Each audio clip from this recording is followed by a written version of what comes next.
Indian defence से related एक बड़ी अपडेट निकलकर सामने आई है। ये तो आप लोग जानते ही हैं कि भारत की सुपरसोनिक क्रूज मिसाइल को भारत और रूस के जॉइंट वेंचर द्वारा डेवलप किया गया है। ये दुनिया की सबसे घातक मिसाइल्स में से एक मानी जाती है। ऑपरेशन सिंदूर में भी ब्रह्मोस ने अपनी जोरदार क्षमता का प्रदर्शन किया था। भारतीय सेनाओं ने इस मिसाइल का इस्तेमाल पाकिस्तान एयरफोर्स के कई ठिकानों को निशाना बनाने के लिए किया गया था। ये मिसाइल भारतीय वायुसेना, थल सेना और नौसेना के पास मौजूद है और इसे हवा, समुद्र और जमीन तीनों प्लेटफॉर्म से लॉन्च किया जा सकता है। इसे डीआरडीओ ने विकसित किया है। ब्रह्मोस मिसाइल की मारक क्षमता 300 किलोमीटर तक है और इसकी स्पीड 3 मैक तक है। अगर लंबाई और वजन की बात करें तो ब्रह्मोस की लंबाई 9 मीटर है और इसका वजन 3 टन है। डीआरडीओ के साइंटिस्ट ने बताया कि ब्रह्मोस को कॉन्टिन्यूसली मॉडिफाई किया जा रहा है। इसे और भी ज्यादा पावरफुल बनाने पर काम किया जा रहा है। इस मॉडिफाइड वर्जन का नाम ब्रह्मोस एनजी है। ये न्यू जनरेशन मिसाइल है।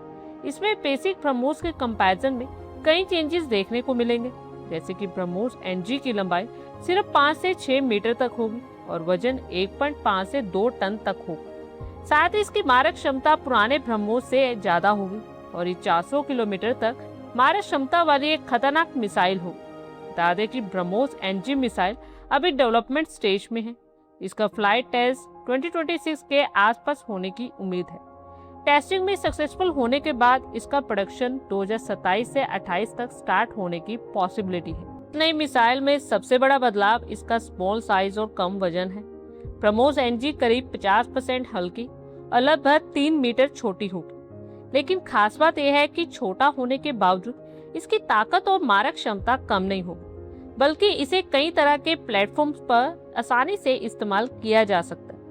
ब्रह्मोस एनजी को इस तरह डिजाइन किया जा रहा है कि इन्हें भारतीय वायुसेना और नौसेना के फाइटर जेट जैसे SU-30 MKI, MiG-29K और HAL तेजस पर इंटीग्रेट किया जा सके। इसके अलावा इसे युद्ध पोतों और पनडुब्बियों से भी लॉन्च किया जा सकेगा।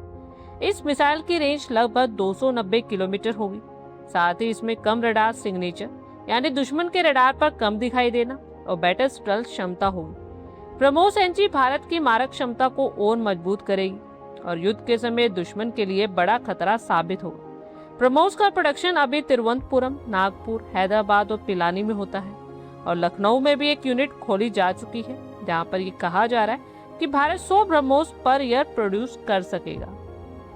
ब्रह्मोस एनजी मिसाइल सिर्फ लखनऊ में ही रेडी की जाएगी।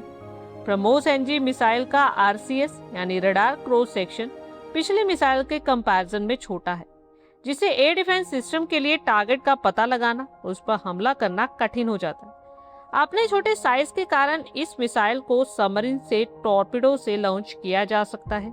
पिछले दिनों पाकिस्तान ने दावा किया कि उसने Taimur air launch cruise missile का सफल परीक्षण किया।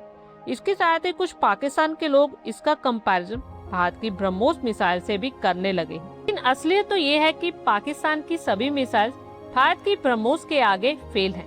हमारी ब्रह्मोस मिसाइल की रेंज में पूरा पाकिस्तान तक आ जाता है। भारत की ब्रह्मोस मिसाइल सुपरसोनिक है, जो दुश्मन के रडार से आसानी से बच निकलती है, जबकि पाकिस्तान की मिसाइल सबसोनिक है, जो रडार की पकड़ में आ जाती है। तकनीक, स्पीड और एक्यूरेसी के मामले में ब्रह्मोस पाकिस्तान की मिसाइल से बहुत आगे। बेशक पाकिस्तान कितने भी फेक प्रोपेगेंडा क्यों न चला ले। आप लोगों की क्या कुछ राय है, कमेंट बॉक्स में शेयर कर।